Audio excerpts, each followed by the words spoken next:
Hi అండి, welcome back to my channel. Summer already start అయిపోయింది కదండి. ఎండలు బాగా మండిపోతున్నాయి కదా. మరి ఇంతటి ఎండల్లో మనకి ఏసీ కూలర్లు లాంటివి లేకపోతే చాలా ఇబ్బంది కదా. ఏసీ కూలర్లు ప్రతి ఒక్కరికి ఉండవు కదా.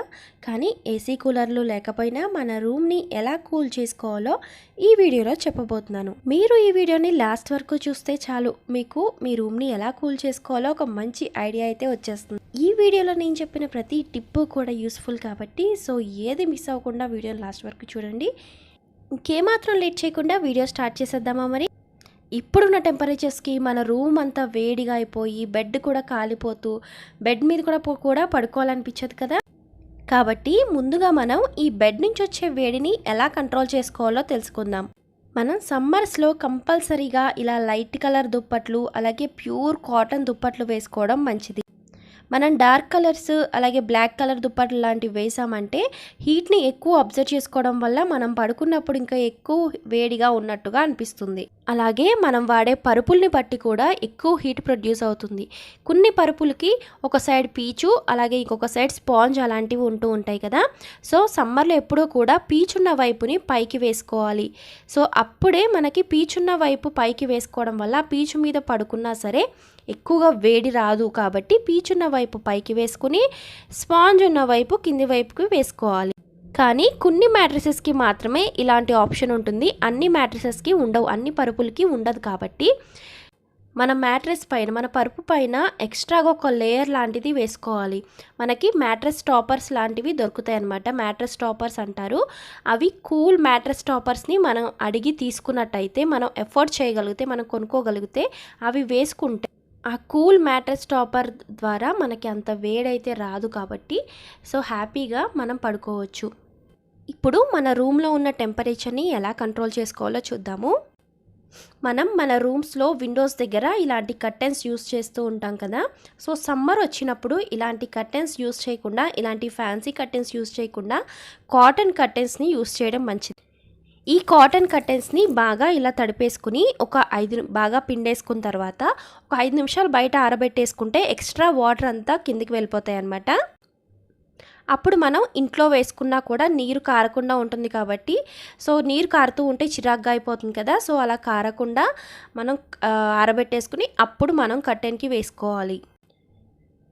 ఇలా చేయడం వల్ల ఏంటంటే మనకి ఈ ఫ్యాన్ గాలికి ఈ తడి కర్టెన్ నుంచి చల్లగాలి వస్తుందన్నమాట. అలాగే బయట నుంచి వచ్చే గాలి కూడా వేడి గాలి కాకుండా చల్లగాలి మాత్రమే వస్తుంది.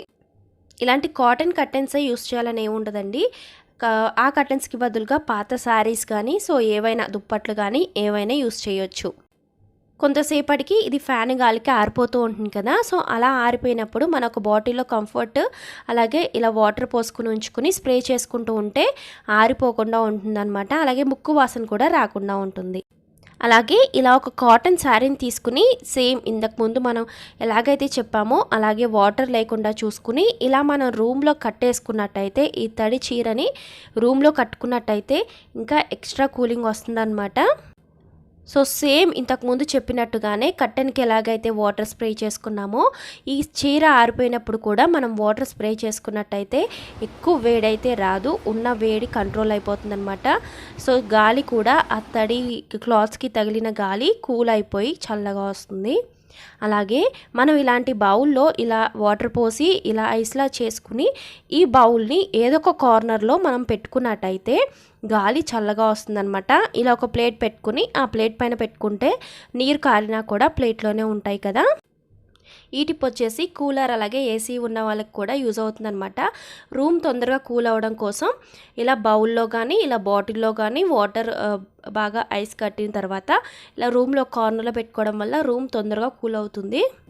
రూమ్ని కూల్ చేయడానికి మనం ఎన్ని టిప్స్ ఫాలో అయినా సరే బయట నుంచి వచ్చే వేడిని మనం కంట్రోల్ చేయలేకపోతే రూమ్ని కూల్ చేయడం కష్టమైపోతుంది. కాబట్టి మన రూమ్కి ఎక్కడి నుంచి వేడి ఎక్కువగా వస్తుంది అన్నది మనం గమనించుకోవాలి. ఫస్ట్ పాయింట్, మనకు సీలింగ్ నుంచి ఎక్కువ వేడైతే వస్తూ ఉంటుంది. కాబట్టి స్లాబ్ పైన కూల్ పెయింట్స్ లాంటివి వేసుకోవడం వల్ల కొంతవరకు ఉపశమనం అయితే ఉంటుంది. అలాగే ఇలాంటి లైట్స్ కూడా ఎక్కువగా హీట్ని ప్రొడ్యూస్ చేస్తాయన్నమాట. ఎలక్ట్రిక్ వస్తువులు ఏవైనా సరే రూమ్లో ఎక్కువ పెట్టడం వల్ల హీట్ని ప్రొడ్యూస్ చేస్తాయి. కాబట్టి ఇలా ఎక్కువ లైట్స్ యూజ్ చేయకుండా ఏదో ఒక లైట్ తోటే ఎక్కువసేపు ఉండేలా చూసుకోండి. అలాగే తక్కువ హీట్ ప్రొడ్యూస్ చేసే లైట్స్ మాత్రమే వేసుకోవాలి. అలాగే వేరే ఏ ఎలక్ట్రిక్ వస్తువులు కూడా ఇంట్లో మనం ఏ రూమ్లో అయితే కూల్ అవ్వాలనుకుంటున్నామో ఆ రూమ్లో ఎక్కువ వాడకుండా ఉండాలన్నమాట.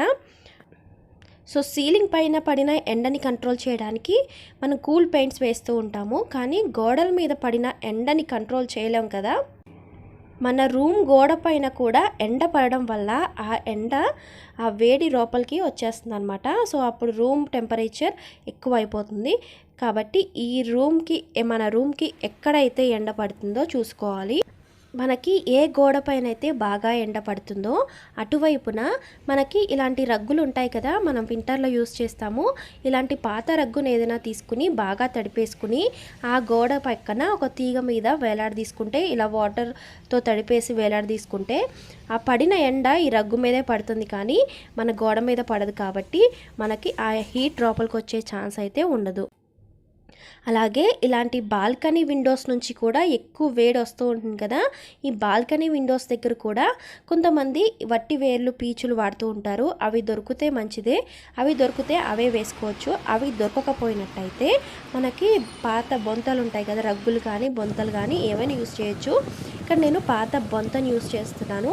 సేమ్ ఇంతకుముందు ఎలాగైతే చెప్పానో అలాగే ఈ బొంతని కూడా తడిపేసుకుని మనం ఆ విండో దగ్గర వేసేసుకోవాలి. చూసారు కదా, ఇక్కడ చూపించిన విధంగా ఇలా మనం సైడ్కి గ్యాప్ అయితే వదిలేసుకోవాలి. సో మొత్తం కూడా కవర్ చేసేయకూడదు, అప్పుడు వచ్చే గాలి కూడా రాకుండా బ్లాక్ అయిపోతుంది అనమాట. ఇలా కొంచెం గ్యాప్ని వదిలేసుకున్నట్టయితే గాలి వస్తుంది. ఆ గాలి వచ్చిన గాలి కూల్గా వస్తుంది. కాబట్టి మనం ఇది తడిపి వేసుకున్నందుకు కూల్గా వస్తుంది. కాబట్టి మనం ఈ గ్యాప్ వదులుకొని వేసుకోవాలి. అలాగే అప్పుడప్పుడు ఆరిపోయినప్పుడు ఇలా స్ప్రే చేసుకుంటూ ఉంటే తొందరగా ఆరిపోకుండా ఉంటుంది. ఆరిపోయిన వెంటనే స్ప్రే చేసుకుంటూ ఉంటే చల్లగా గాలి వస్తూనే ఉంటుంది ఎప్పటికీ. సో చూసారు కదా, ఈ టిప్స్ అన్నీ కూడా కంపల్సరీగా అన్నీ ఫాలో అయినట్టయితే తప్పకుండా మీ రూమ్లో టెంపరేచర్ అయితే తగ్గిపోతుంది. సో మీ ఇంట్లో ఏసీ, కూలర్ లేకపోయినా సరే ఈ టిప్స్ ఫాలో అవ్వడం వల్ల ఈ సమ్మర్ని చక్కగా ఎంజాయ్ చేయొచ్చు. వీడియో నచ్చినట్టయితే మాత్రం లైక్ చేయడం మర్చిపోద్దు. ఈ వీడియో ప్రతి ఒక్కరికి ఉపయోగమే కాబట్టి తప్పకుండా మీ ఫ్రెండ్స్ అండ్ ఫ్యామిలీస్కి షేర్ చేయండి. Thanks for watching my channel. మరో మంచి వీడియోతో కలుద్దాం. Until then take care, bye bye.